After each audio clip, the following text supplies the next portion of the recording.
Hein. Moi, vous savez, moi je vais vous dire une chose, c'est que on peut dire que s'il y a vraiment, il y a un mec, d'ailleurs il le dit dans la chanson, qui n'est pas, qui n'a jamais été aidé par les médias, c'est bien moi. Hein. Je veux dire, si vous remontez dans le temps, je me rappelle quand j'étais tout petit, quand j'avais 15-16 ans, il y avait une émission qui cartonnait à mort, qui s'appelait Télédimanche, avec Raymond Marcillac, et tout le monde, il y avait qu'une chaîne à cette époque-là, et il y avait 2 émissions, c'était H tendre et tête de bois pour les mômes, de temps en temps une émission, il y avait Discorama de Denise Glaser, que j'ai fait plusieurs fois, et il y avait le fameux Discorama, qui était le fameux Télédimanche, qui était l'émission que tous les Français regardaient. C'était un mélange à la fois de Jacques Martin le dimanche après-midi, de Michel Drucker aussi. Oui, enfin tout ça. Hein, c'était le truc de sport en noir et blanc. Et tout. Raymond Marcillac n'a jamais voulu de moi.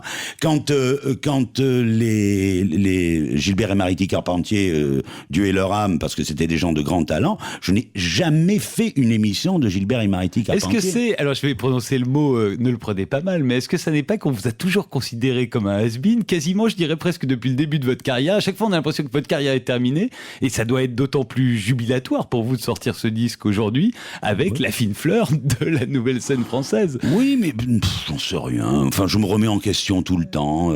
Enfin, pas moi. Je veux dire, les gens me remettent en question en permanence. Bon, moi, ce que je pense avoir, c'est une voix pas trop mauvaise. Je pense même qu'elle s'améliore en vieillissant, et un amour de la musique. Et donc, je fais des disques tant que les gens les achètent. Je veux dire, j'ai toujours vendu des disques. Mais par contre, là, vous avez raison. C'est que je n'ai jamais été Monsieur Tube.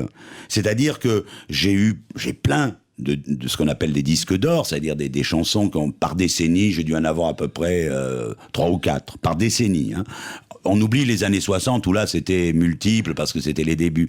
Mais j'ai plus marqué les gens par moi, parce que je suis, par mon look, ou ma façon de parler, mon personnage, que par ma musique. Sauf sur scène, où là, bon, tout se passe bien, c'est un mariage extraordinaire.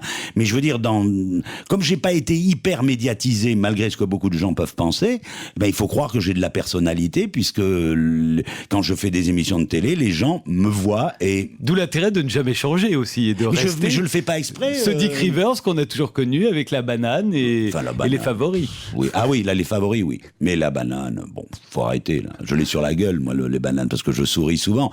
Je veux dire, mais je suis pas, je suis moi-même. C'est-à-dire que j'ai toujours été comme ça. Je mets des bottes de cow-boy depuis que ma maman m'avait acheté une paire de bottes de cow-boy surplus américain de Cannes. Je crois que je devais avoir, je sais pas, 13 ans et demi. Et c'est vrai que je suis un passionné de western, avant tout. Parce que c'est pas du tout un look rock. Moi, le look que j'aime, moi, c'est le look western. C'est le look disons, de tous ces films que j'allais voir quand j'étais petit, toujours avec ma maman, et qui très souvent étaient des westerns. Donc, c'était le rêve américain, c'était les grands espaces, et quelque part, aujourd'hui, je réalise ce qui était inaccessible à cette époque-là, quoi. Faut voir les choses telles qu'elles sont. Les États-Unis, à cette époque-là, c'était pas un endroit où on allait comme aujourd'hui pour un billet d'avion, pour le prix d'un billet d'avion qui est moins cher qu'un Paris-Toulouse ou qu'un Paris-Nice.